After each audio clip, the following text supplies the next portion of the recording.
내 인생 정말 구리다 라고 생각하는 사람들은 누구 때문에 내가 이렇게 불행하게 살고 있다 라고 생각하지만 사실은 내가 나를 그렇게 만든 것일 수 있어요. 이것을 인생 각본이라고 해요. 사람마다 자기가 살아가는 그 각본이 있고 그 각본대로 살고자 은근히 나를 그쪽으로 끌고 간다는 거예요.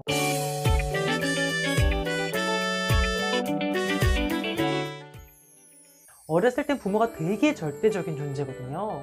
그래서 아이는 부모의 관심과 애정을 얻지 못하게 되면 그게 너무너무 두렵기 때문에 부모가 좀 부당한 요구를 해도 왕처럼 막 군림을 해도 거기 이렇게 순응을 해야 된단 말이에요. 그러면서 원래 내가 얻고 싶었고 경험하고 싶었고 느끼고 싶었던 것들을 자연스럽게 포기하는 핵심 각본을 갖게 돼요. 그리고 그 핵심 각본을 토대로 계속 나를 몰아가거든요.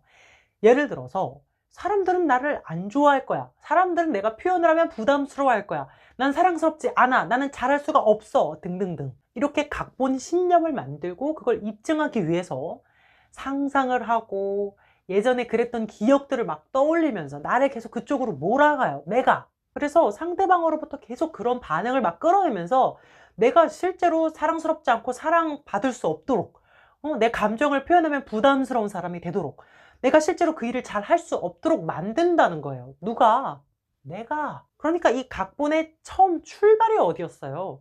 어렸을 때 부모와의 그런 부정적인 상호작용 혹은 부모의 잘못된 메시지들로 인해서 갖게 되는 핵심 각본이죠. 여기서 말하는 부모는 꼭 친부모님뿐만 아니라 사회적인 모든 부모의 역할을 하는 사람들을 다 의미하는 것이기도 해요. 그 부모의 잘못된 메시지들은 총 5가지 정도로 보는데요. 열심히 해라, 완전해라, 타인을 기쁘게 해라, 서둘러라, 강해져라.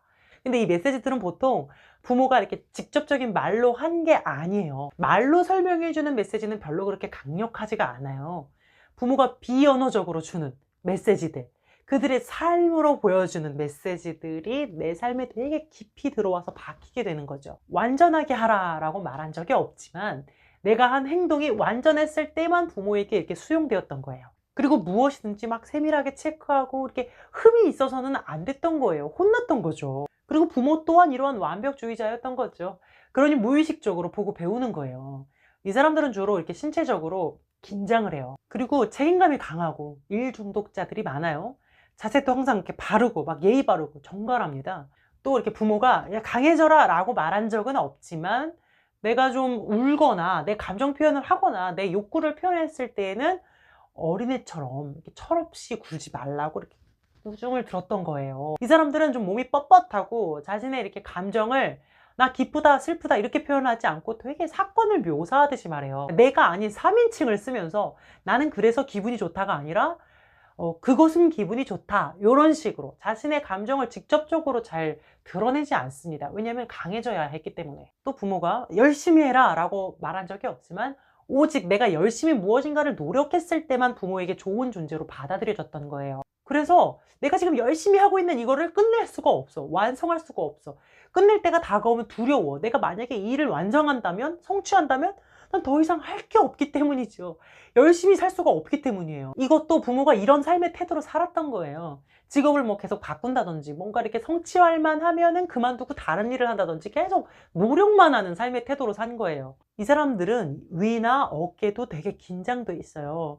그리고 일을 되게 많이 하죠. 한꺼번에 많은 일을 하려는 경향이 있어요. 왜냐면 해야 하는 일이 너무 많기 때문에 뭐 하나를 이렇게 제대로 끝내는 게 없이 많은 일을 계속 하는 거예요. 그리고 부모가 직접적으로 타인을 기쁘게 해라 라고 말한 적이 없어도 내가 타인을 기쁘게 할 때 칭찬을 받거나 또 부모가 그렇게 그런 모습으로 산 거예요. 이 사람들은 되게 타인 중심적이어서 남의 눈치도 보고 항상 좀 하이톤이에요. 잘 웃고 냥냥거리면서 되게 이렇게 친절해요. 재밌고 잘 맞춰주고 고개 끄덕끄덕 리액션도 좋고 거절 못하고 끌려다니고 이런 사람들, 이런 분들은 주로 이렇게 소화기관이 안 좋다고 해요. 다 참고 남에게 맞춰주기만 하니까. 그리고 마지막으로 부모가 서둘러라 라고 이렇게 직접적으로 말한 게 아니어도 부모 자신이 항상 서두르거나 아이한테 늘 빨리빨리 빨리빨리 막 이런 메시지를 준 거죠. 이 사람들은 몸이 항상 안절부절 막 가만히 있질 못해요. 동시에 여러 가지를 해야 되고 시간 없어 서둘러 빨리 해 막 이런 말을 계속 입에 달고 살죠. 말도 빠르고 막 행동도 당연히 빠르겠죠. 그리고 좀 이렇게 초조해 보이고요. 흥분돼 보이는 그런 모습을 보입니다. 여러분들 한번 생각해 보세요. 내가 부모의 어떤 메시지를 받아서 어떤 각본을 가지고 내 인생을 몰아치고 있는가? 나는 어떨 때 무시당하고 거절되었었는가? 반대로 또 어떻게 했을 때 칭찬받고 수용되었었는가? 이런 것들을 떠올리면서 우리 부모가 나에게 준 메시지는 무엇인지 체크를 먼저 해보세요. 그걸 알았다면 이제는 결정하는 거예요. 이제부터 이러한 부모 명령이 아닌, 또 이런 각본이 아닌 내 선택에 의해서 살겠어. 지금 결정하시는 거예요. 그리고 이제 결정했다면 나에게 허가해 주세요. 허락해 주세요. 네가 너의 인생의 주체가 되어도 괜찮아. 네가 너의 삶을 선택해도 괜찮아. 정말로 괜찮거든요, 여러분. 자신을 한번 믿어보세요. 그리고서 부모 명령 5가지에 대한 허가를 하나씩 주는 겁니다. 직접 말로 따라하면서 허가를 주셔야 돼요. 소리를 내서. 지금 따라해 보세요. 이거 소리를 내서 따라하고 안 하고 되게 마음의 차이가 크거든요. 이렇게 해서 나를 몰아치던 부모 명령으로부터 이제 독립하는 거예요. 먼저 완전해라에 대한 허가를 줍시다. 따라 하시는 거예요. 나는 있는 그대로도 충분하다. 나는 나 자신이 되어도 괜찮아. 실수해도 괜찮아. 더러워도 괜찮아.